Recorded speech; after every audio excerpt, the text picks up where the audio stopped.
May is the MVP. So certainly some controversy there. With that, let's start, CC, with this. Stafford wins it, back next season, announced it. Did he deserve it in your mind? Should he have been the MVP? And does he now cement himself as a Hall of Famer? Well, it felt like last night's MVP vote for Matt Stafford was a nod for him to get into Canton eventually. Now, here's the thing. The season that he put together is more than deserving of winning an MVP. He played in 20 total games. He had 52 touchdowns to 9 interceptions. That is absolutely phenomenal. I thought that Drake May had a stronger case to win MVP, taking over a team that won 4 games last year, and he came and won 14 games this year. And you're talking about that team being able to have overwhelming success despite not having a true number one receiver, despite not having, elite traits when you look across the board from a talent standpoint. So, yeah, I'm surprised that Drake May didn't win MVP. I thought his lift was a little bit heavier in terms of getting his team turned around and representing true value and what the actual award means. But Matt Stafford is more than deserving based on the campaign that he put together. Totally agree. I thought that Drake May would get it, but it feels like, not that Matt Stafford doesn't have a case. It reminds me of last year with Josh Allen and Lamar Jackson. When you look at the numbers, you could certainly make the argument that Lamar was more deserving than Josh Allen. But it also feels like Josh Allen needed, as you guys call it, that top line of the resume, something concrete to point to that quantifies how great of a quarterback he is, how excellent he is at football. And this is it for Matthew Stafford, even though he's obviously a Super Bowl champion. He wasn't the Super Bowl MVP. And for him in his 17th season to be able to win the MVP award, it really does feel like it's ushering him into the Hall of Fame. And he's one of those cusper guys that we've had a lot of debates about. Cusper? Cusper? Word of the day. No. Cusper? What? Evan. He's on the cusp. I've never heard somebody use the word cusper in my life. Is that not a real word? Did I make it up? If you made it up, and if then I did, trademark me. No, if you made it up, then I get a second chance. No, you don't. Yes, I do. No, you don't. Anyway, Matt Stafford is one of those guys that the debate was raging on of whether or not he would actually be a Hall of Famer. We talked about, does he need to win another Super Bowl in order to secure his place in Canton? I think bringing home the MVP award last night did it for him. Can we talk about the fact that somebody voted for Herbert, though? What's the justification behind that? Like, how does Justin Herbert get a first-place vote? Dealing with all of the injuries and the team still finding a way to make the playoffs, double-digit wins. I guess that would be the argument. I don't believe in that, though. I don't believe in the hypotheticals. Well, he had to overcome all of these things, and if these pieces were in place, well, it doesn't make sense to me. Because if those guys are healthy and the team has the exact same record, which is on the board, then Justin Herbert isn't the MVP. That doesn't make any sense to me at all. The one voter deciding to go with Herbert over Drake May or Matt Stafford makes no sense. That's an interesting point you just made, CC. So you're saying if the Chargers had full health all year, your record for them would have been basically 11-6, which is what their record was. I'm just saying that's a good point. To say that their record would be better is a hypothetical that nobody can prove. So it doesn't make sense. So we just have to assume they were going to have an 11-win season. And, okay, you have an 11-win season. Justin Herbert somehow becomes better because he has, the tackles down. But if the tackles are there and he has the exact same production, then that means he's not the MVP. That doesn't make any sense to me. Well, and by the way, it's not like Drake May had some dominant offensive line, especially on the left side all year. If we're gonna play that game, like if they had better performance, what then happens? Yeah, Evan, but the difference is that Drake May actually won 14 games. Right. So it's like, yeah. you know what I'm saying? And led the NFL in passer rating and completion percentage and yards per attempt. I'm not assigning Drake May more wins because,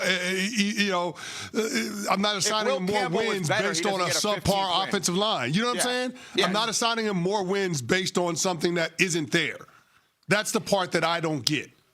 Yeah, absolutely. And Sam Monson is a writer, and he was the one, and he came out, and to his credit, he owned it, and he discussed it, and he tweeted about it. He said, I was the Justin Herbert vote. The guy had the worst offensive line in the NFL all season, and despite that, he was working miracles in almost every single game. Stafford's O-line became 2/5 as bad as Herbert's for 5 minutes, and he became a turnover howitzer. He embodied value.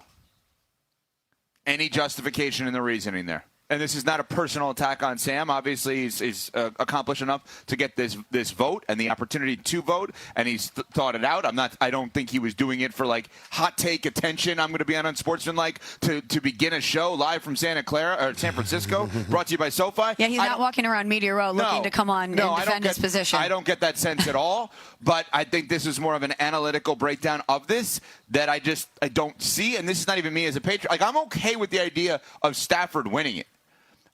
It feels weird that Stafford won it, and the altering vote could have potentially been for May or for literally. I mean, it's just crazy that that's the case. Now, Josh Allen did get 2 first-place votes. I'm more okay with that. For whatever reason, I'm more okay with that than I am with Herbert getting the votes. I don't know why, because it's not like I would have voted for Josh Allen either in this. But it seems like what happened last night does secure Stafford's place in the Hall of Fame. If you think Does it? Okay. Oh, I think so. Does it? Yeah, I'm going to tell you why. Here's why, Cece. We have learned very clearly this is not about how you play football. It's about whether or not the voters like you. Well, that's fair. And he's got all the narratives surrounding him too. Put up great numbers in Detroit, even though they weren't a successful football team. He becomes the missing piece in LA, brings a Super Bowl championship back to LA. He's a Super Bowl champion. He's an MVP. On stage last night with his 4 young daughters, announcing he's coming back with his young daughters on stage, all in matching outfits, looking as cute as can be, and McVay cheering, Kyron Williams running back from St. Louis, I'll give you that, cheering there. Awesome. Like, there's a narrative, because here's why, and I know we're going to get to the Hall of Fame thing, but I am like so agitated by something. It's not about how well you play. It's about how much you are liked by the writers and the voters, because Adam Vinatieri got in, as he should, for a game-winning kick in the same Super Bowl that they're keeping Bill Belichick out for. Which is ridiculous. I mean, let's be honest. Adam Vinatieri is, in my mind, a Hall of Famer. But Adam Vinatieri's Hall of Fame career basically started, and we noticed it, in the same game that they're saying Belichick cannot be in for that game because of Spygate, but the guy who kicked the game-winning field goal to start a multi-Super Bowl career with multi-teams. But, Cece, when you're rightfully hesitating because of your standards as an 11-year NFL player that knows and won a Super Bowl and knows this sport inside and out, and you're not saying no to Stafford, you're just saying let's have more of the conversation. It's not about the stuff it should be, which is about the stuff that you are going to bring up.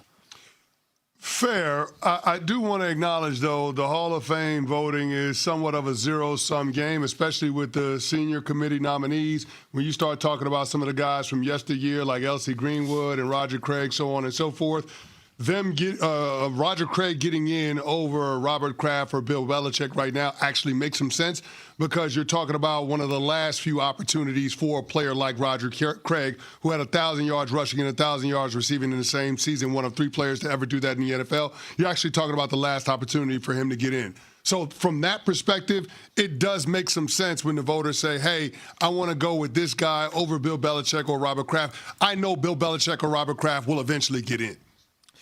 Understood, but that you just proved 2 things. One, that Roger Craig deserved to get in. No doubt. For those who don't know, Roger Craig, we're going to get to the Hall of Fame stuff here, but Roger Craig was a great runner and a great receiver out of the backfield for great Niners teams that won Super Bowls. Period. Next sentence. You also just explained how ridiculously stupid this thing is, that in order